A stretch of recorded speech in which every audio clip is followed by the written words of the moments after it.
बड़ी खबर पाली से है, जहां आरक्षण की मांग पर बवाल मचा हुआ है। राष्ट्रीय पशुपालक संघ और डीआईटी संघर्ष समिति का महापड़ाव चल रहा है। महापड़ाव के चलते NH 162 बंद पड़ा है। राजमार्ग बंद होने की वजह से हाईवे पर वाहनों की लंबी कतारें लगी हुई हैं। दोनों तरफ 10-10 किलोमीटर का लंबा चौड़ा जाम लगा हुआ है। मौके पर पाली सहित कई जिलों की पुलिस भी फोर्स तैनात है। तो वहीं संघ के नेताओं ने स्पष्ट चेतावनी दे दी है कि अगर निर्धारित समय सरकार का कोई डेलीगेशन उनसे बातचीत के लिए नहीं आता है तो वो अपने आंदोलन को और तेज करेंगे और साथ ही हाईवे जाम कर देंगे। इससे पहले शुक्रवार को यानी कल मौके पर भारी बवाल भी मचा था। प्रदर्शनकारी उग्र हो गए थे। प्रदर्शनकारी पुलिस आमने सामने आ गए थे। संघर्ष समिति द्वारा 10% आरक्षण चुनाव में भी अलग से डीएनटी को आरक्षण दिए जाने और जमीन आवंटन की मांग को लेकर यह महापड़ाव चल रहा है। आखिरकार महापड़ाव कैसे थमेगा, कैसे रुकेगा, प्रशासन की क्या रणनीति है, आगे महापड़ाव को लेकर क्या उनके नेता सोच रहे हैं, इसी पर करेंगे आज चर्चा। लेकिन उससे पहले ये रिपोर्ट देखिए।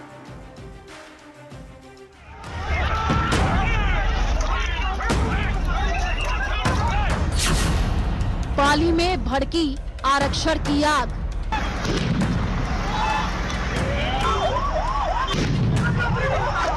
पूरे राज्य से घुमंतु जाती हजारों नहीं लाखों की संख्या में रियल में निकल चुकी है। डीएनटी संघर्ष समिति का महापड़ाव। कि सरकार डायरेक्टली बात नहीं कर रही, खाली लोकल प्रशासन पे छोड़ रही है कि कलेक्टर, एसपी, कमिश्नर आप बात कर लो, ज्ञापन दे दो। राष्ट्रीय पशुपालक संघ का हाईवे जाम।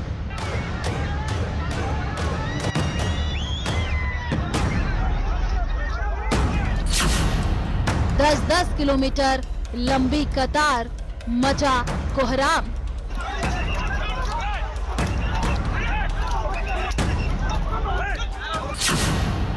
आरक्षण की मांग, हाईवे पर महापड़ाव।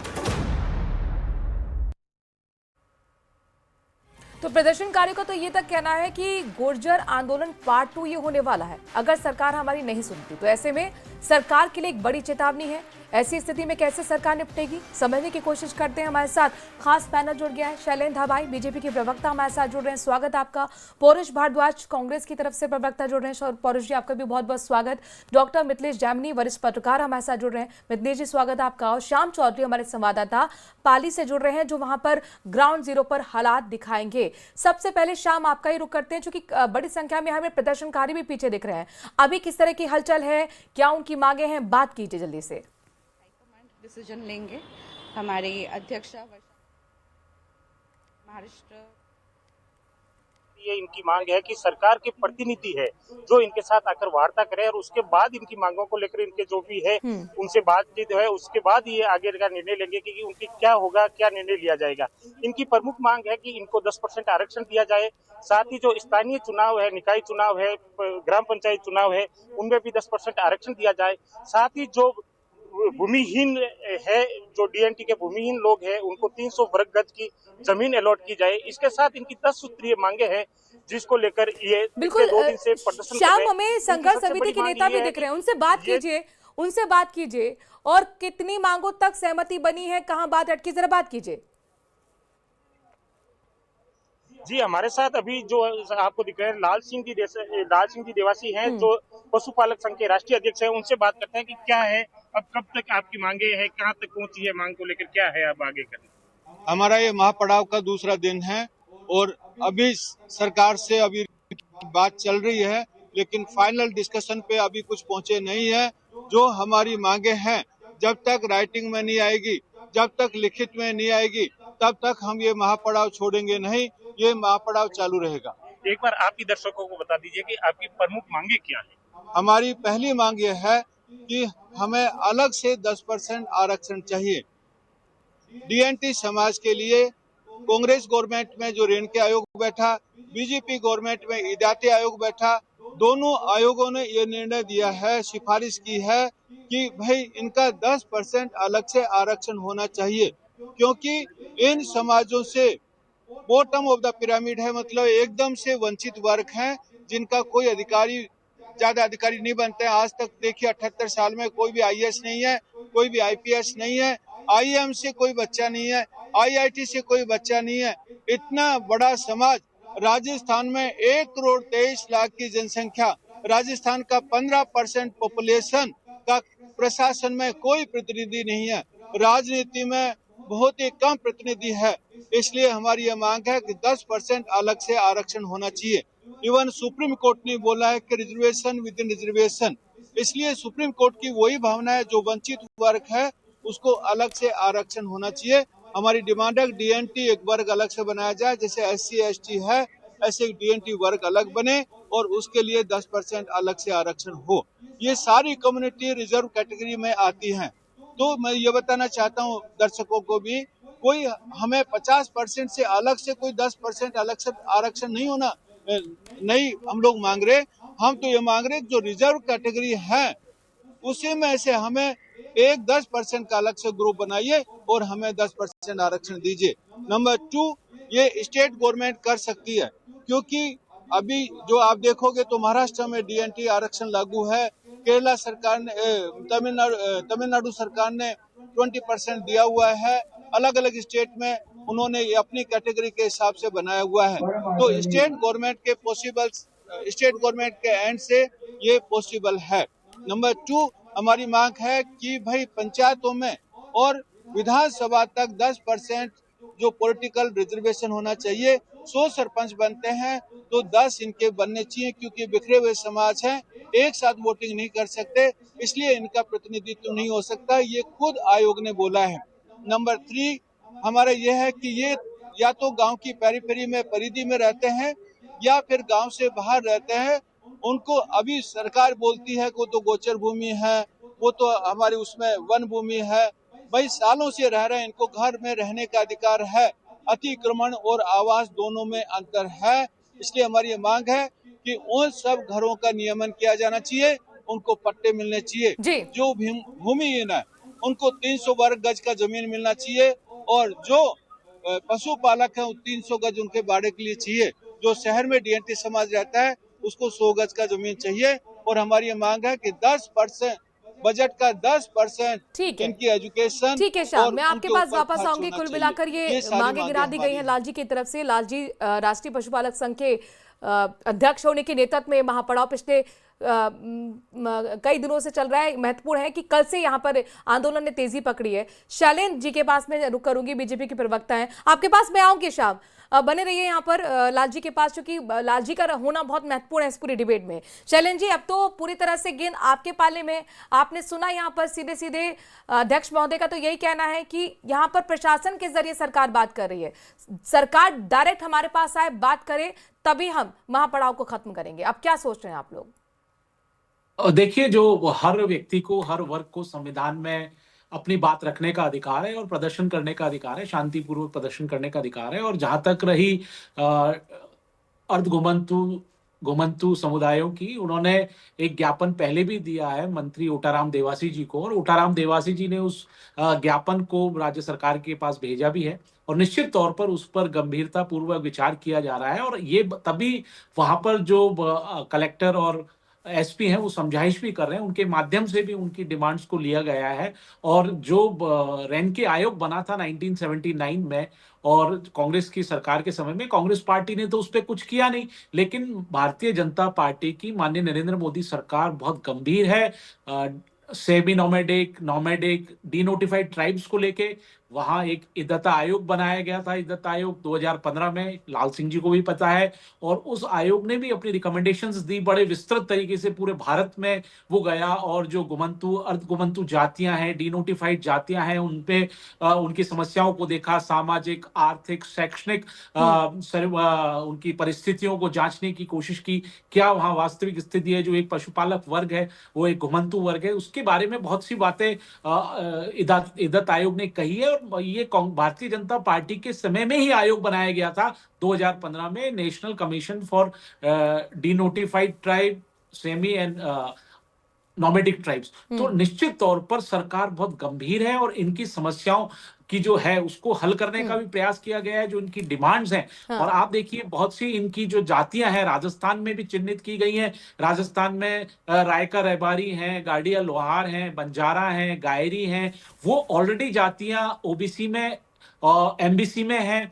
सिकलीवाल्स हैं, सिंधीवाल हैं, कुछ जातियां SC ST वर्ग में आती हैं, जैसे ये आपके जी रोगीनाथ हैं, भाट हैं, आपके कई ऐसी जातियां हैं जो SC वर्ग में भी आती हैं। तो निश्चित तौर पर राज्य सरकार इन पर विचार कर रही है, और कुछ जातियां जो लगभग जितनी भी ये ट्राइब्स हैं, चाहे सेमी नॉमेडिक हो, नॉमेडिक हो, डिनोटिफाइड ट्राइब हो, चलिए जी, जाहिर तौर इन पर तीन आपने वर्गों अपने में काम बटी भी हुई गिना दी, हैं। 2015 की गंभीरता भी दिखा दी, लेकिन ये गंभीरता जमीन पर दिख नहीं रही है ना, तभी तो महापड़ाव करने के लिए आ गए। 15 पौरुष जी में कुछ आयोग उसमें बना ऐड था, मनुराज पौरुष जी, पौरुष 15 जी में इसमें कुछ ऐड करना चाह रहे हो, उसके नहीं, बाद मैं मिथिलेश जी बताना की चाह रहा बात में हूँ, ये बारीकियों को समझने आयोग के बना लिए था 15 पहुंचूंगी में, जी। 2015 में आयोग बना, उसके बाद उसने स्टडी की, बहुत विस्तृत स्टडी करने के से बाद नीति रही ये है। रिपोर्ट सबमिट हुई है, किसान उसमें विरोधी कई है, साल भारतीय लगे। जनता पार्टी और दलित जो विरोधी है, Bharatiya Janata SC, party ST वर्ग जो है हर उनमें ये प्रकार का जो जातियां वर्ग, आती जो हैं। गरीब वर्ग होता है उसका खिलाफत करती आई है। भारतीय जनता पार्टी के प्रवक्ता यहाँ पर झूठ बैठ करके बोल रहे हैं कि साहब कांग्रेस आई ने 1979 में जो है वो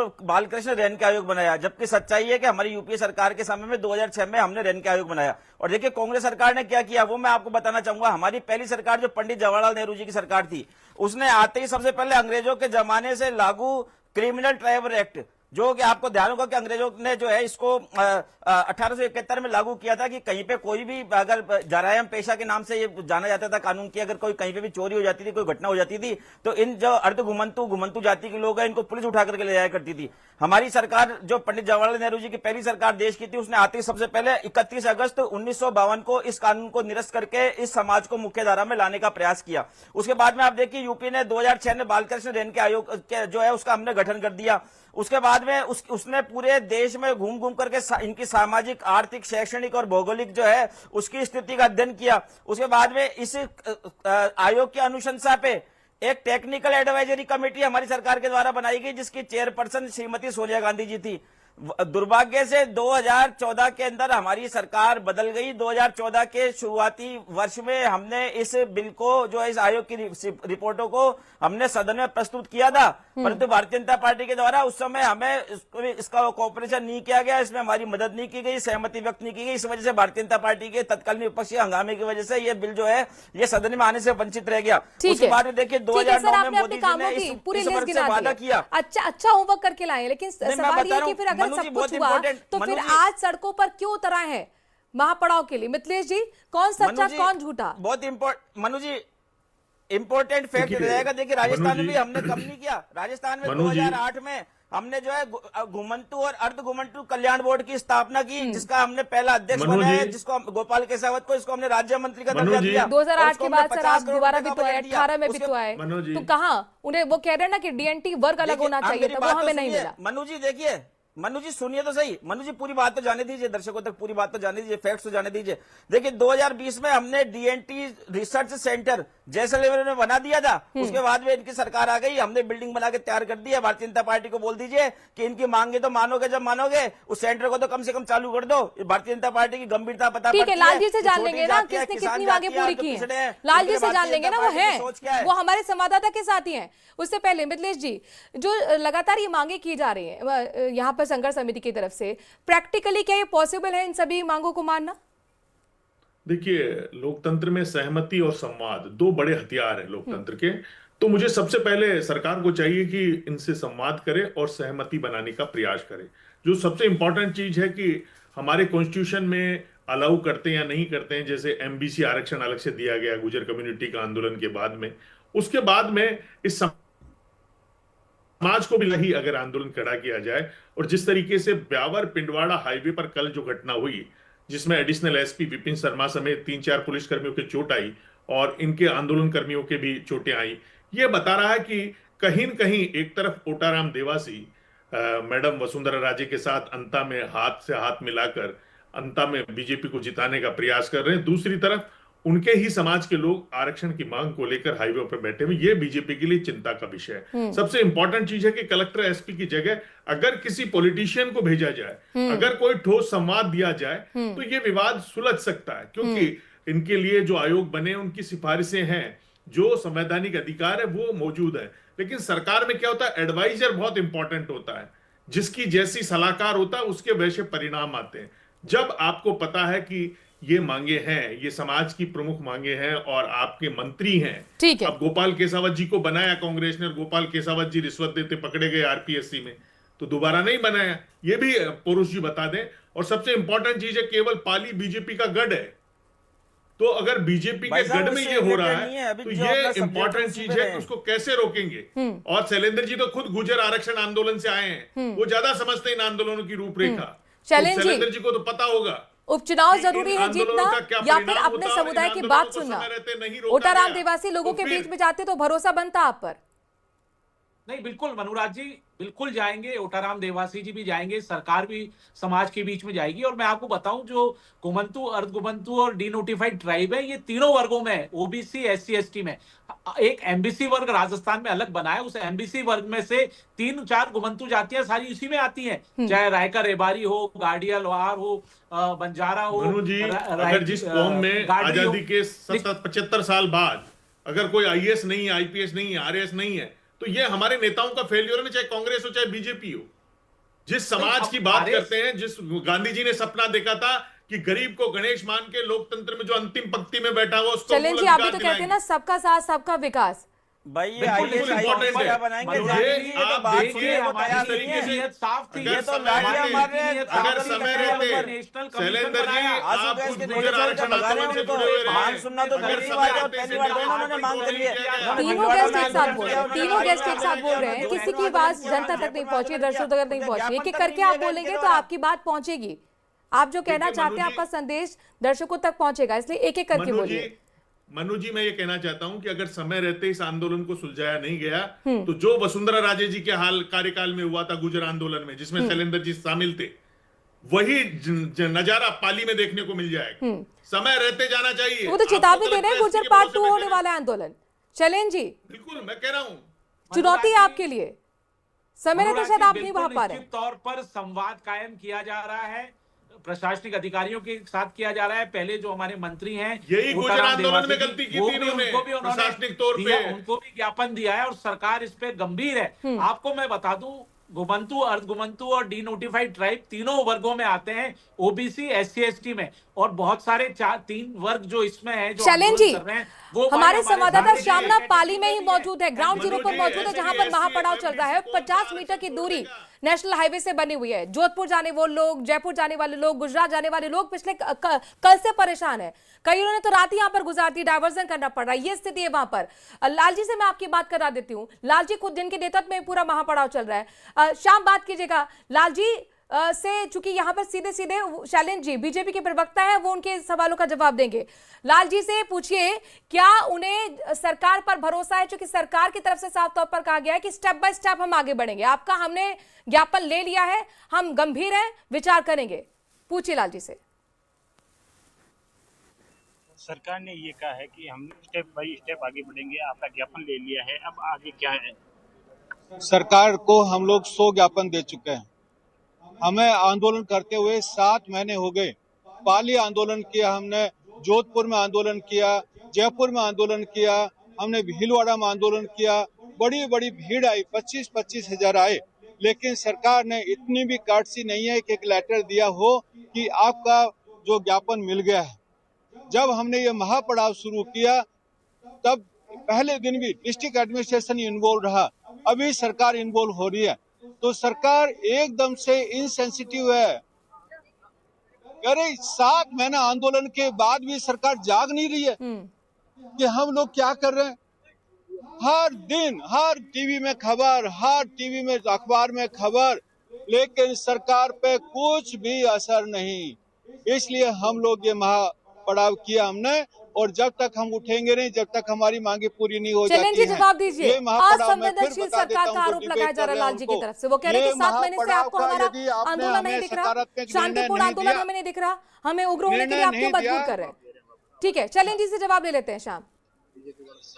नहीं, देखिए मनुराज जी, सरकार बहुत गंभीर है। निश्चित तौर पर इनका जो ज्ञापन है उस पर सरकार ने विचार भी कर रही है, और जैसे मैंने आपको बताया कि मंत्री ओटाराम देवासी जी भी गंभीरता पूर्वक सरकार से बात कर रहे हैं। और निश्चित तौर पर जो वर्ग है, जो देवासी रेबारी समाज है, हमारे भाई हैं, गाड़िया लोहार हैं, बंजारे हैं, ये निश्चित तौर पर अति पिछड़ा वर्ग में भी आते हैं, क्योंकि अलग से कैटेगरी बनाई गई है राजस्थान में अति पिछड़ा वर्ग। उसमें ये तीनों जातियां भी आती है, तो लगभग इसमें SC ST की भी जातियां लेकिन हैं। चैलेंजेस तो में निश्चित दिक्कत तौर क्या पर है? इस पे वो गंभीरता एग्जांपल दे पूर्वक रहे हैं कि विचार गुजरात में करके भी तो ऐसा, महाराष्ट्र में भी ऐसा है, तमिलनाडु में भी ऐसा है, और स्टेट गवर्नमेंट के हाथ में सब कुछ है, तो फिर आप क्यों नहीं सुन रहे इनकी?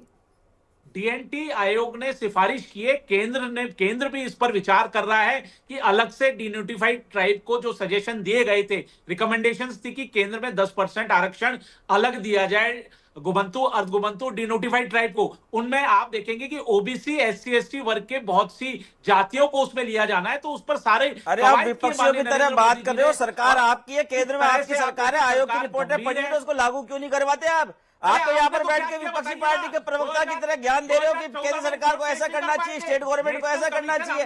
आप लोगों के बस की बात नहीं है तो सत्ता छोड़ के सड़क पे आ जाओ, हमारे को जाने तो हम करके बताएंगे लागू। और दूसरी बात सुनिए, आप कह रहे थे इस बात को, शैलेंद्र जी, आप पिछले गुर्जर आंदोलन में आप भी शामिल थे, आपको पता है आपकी पार्टी की सरकार थी, आपके समुदाय के कितने लोग मरवा दिए सरकार ने, और जब बाद में सरकार चेंज हुई और हमारी सरकार बनी तो हमने कितने शांतिपूर्वक उस आंदोलन को निपटाया। ना सिर्फ गुर्जर समुदाय को हमने न्याय दिया, बल्कि DNT समुदाय में आने वाली 2-3 कास्टों के लोगों को भी हमने MBC बनाया। जिस MBC का जिक्र आप कर रहे थे अभी, उस MBC को हमने बनाया। गुर्जर समाज को भी हमने उसमें आरक्षण दिया, उसके अलावा घुमंतु जातियों को भी हमने आरक्षण दिया। असल में आप लोगों की मंशा गरीब, कुचले, दबके, जो दबा हुआ वर्ग है, उसको न्याय दिलाने की शुरू से नहीं। आप तो सिर्फ हम तो हमारे दो पे चलते हैं, उद्योगपतियों के कैसे टैक्स कम कर दे, उद्योगपतियों के बैंक कर्जे कैसे माफ कर दे, उद्योगपतियों को कैसे सब्सिडी दे दे, उद्योगपतियों को कैसे टैक्स में रिलेक्शन दे दे। आपकी सरकार सिर्फ उद्योगपतियों की तरफ ध्यान देती है, गरीब गुरबे की तरफ आपने ध्यान दिया होता तो आज इनको इतना समय हो गया इसकी आरक्षण की मांग करते हुए आपकी सरकार की तरफ से सवाल तो चैलेंज से लगातार पूछा जा रहा है कि भैया डबल इंजन की सरकार है तो काम क्यों नहीं पड़ा, लेकिन 2018 में आपको मौका दिया था ना, उस वक्त भी तो ये मांगे थी। घुमंतु समुदाय की मांग उस वक्त भी तो थी। सौरभ जी, जब आपसे सवाल पूछा जाता है तो आप जवाब नहीं देते हैं, आप सीधा तीसरा चैलेंज जी की तरफ चला देते हैं। इस पर विचार किया जा रहा है और कई जगह हमने उनको बड़ा दिलचस्प है आप लोगों की तरफ से, सवाल जब पूछा जाए तो आप उधर तीर घुमा देते हैं। यह आप लोगों की स्ट्रेटेजी है, क्योंकि जवाब आप लोगों के पास नहीं होता। मिथिलेश जी, क्या इसमें कोई टेक्निकलिटीज है, कोई दिक्कत है? जहां तमिलनाडु में ये सब कुछ हो गया, जहां महाराष्ट्र में सब कुछ ये हो गया, तो फिर राजस्थान में क्यों दिक्कत आ रही है? 15% आबादी एक बड़ी आबादी है इस समुदाय की। देखिए, इसमें करने के लिए बहुत बड़ा करेजियस आदमी चाहिए, बहुत साहसी राजनेता ही ये फैसला कर सकता है, क्योंकि ST SC OBC MBC सब में से रिजर्वेशन काट के 10% रिजर्वेशन इन कास्ट के लिए करना, उन वर्गों को नाराज करना जो शामिल है, जो इंपॉर्टेंट चीज है। ऐसे ही OBC में चल रहा है, मूल OBC बनाम अदर OBC जो अशोक गहलोत ने चलाया था सत्यनारायण सैनी जी के थ्रू, जो दुनिया में नहीं रहे। तो इंपॉर्टेंट चीज ये है कि उसमें कहते हैं भाई जाट ज्यादा है, हमारा हिस्सा खा रहे हैं, वही इनके साथ हो रहा है। आरक्षण इनको मिला हुआ है, लेकिन जो अदर जो कास्ट हैं, जो ज्यादा पढ़ी लिखी हुई है, वो इनके हिस्से पर काबिज है, इनको आने नहीं दे रहे। तो ये एक सेफ गार्ड ढूंढ रहे हैं। तो इंपॉर्टेंट चीज है कि इसमें बहुत करेजियस लीडर ही इसको फैसला कर सकता है, बहुत दिलेर नेता जो समझता हो कि इस आंदोलन भी खड़े होंगे, क्योंकि आप ST में से काटेंगे, SC में से काटेंगे और MBC में से काटेंगे तो वो विरोध करेंगे। तो शैलेंद्र जी से पूछ लो कि MBC में से अगर कुछ % इनके लिए दिया जाएगा तो ये राजी हो जाएंगे क्या? तो ये बहुत टेक्निकल लोचा है, इसमें इतना आसान काम है नहीं। इसीलिए सरकार 7 महीने से सुन नहीं रही कि इस पिटारे में बंद सांप को कौन छुए। इंपॉर्टेंट चीज ये है कि बहुत बड़ा मुद्दा है और इस मुद्दे के समाधान के लिए बहुत बुद्धिजीवियों का एक जमावड़ा हो। लेकिन अल्टीमेटम तो दे दिया गया है ना शैलेंद्र जी, अल्टीमेटम दे दिया गया है कि फिर से हम नेशनल हाईवे बंद करने जा रहे हैं। वो कह रहे हैं 7 महीने बहुत पेशेंस हमने दिखा दिया है, तो सीधे गेंद आपके पाले में है। अब क्या करने वाले हैं आप लोग? मनुराज जी, इसको समझने का विषय है ये। पहले केंद्र में जो नेशनल कमीशन बना हुआ है उनकी रिकमेंडेशंस के आधार पर 2014 से वहां सरकार है आपकी, डबल इंजन की सरकार का दावा करते हैं ना, तक आएगी, फिर राज्य सरकार उसको रिकमेंडेशंस भेजेंगे। कितना वक्त लगेगा? 2 साल हो गए आपकी सरकार को। महाराष्ट्र में किस तरीके से मिला है शैलेंद्र जी? महाराष्ट्र में कौन से केंद्र आयोग की रिपोर्ट के पहले ही दे दिया ना उन्होंने। शैलेंद्र जी, दिल्ली में कोई अलग भारतीय जनता पार्टी है क्या? राजस्थान की भारतीय जनता पार्टी अलग है क्या? ये बता दो। या फिर ये कह रहे हो कि भारतीय जनता पार्टी में 2 गुट बने हुए, राजस्थान का गुट अलग है, केंद्र का गुट अलग है, कैसे बातें कर रहे हो आप? रिपोर्टें आपको इस तरह की बातें करते हुए शर्म आनी चाहिए आपको। आप डबल इंजन की सरकार का वादा करके आए थे कि राजस्थान में मिलाकर ये हालात बने हुए हैं, तू मैं लगातार जारी है, राजनीति इस पर हो रही है और शायद यही वजह है कि 15% जो आरक्षण की मांग को लेकर 10% आरक्षण की मांग 15% आबादी की तरफ से की जा रही है, लगातार यहां पर उलझनें सामने आ रही हैं। अब देखना होगा कि अल्टीमेटम के बाद सरकार का अगला स्टेप क्या होता है। बहुत बहुत शुक्रिया सभी मेहमानों का इस चर्चा में शामिल होने के लिए। वक्त थोड़े से ब्रेक का है।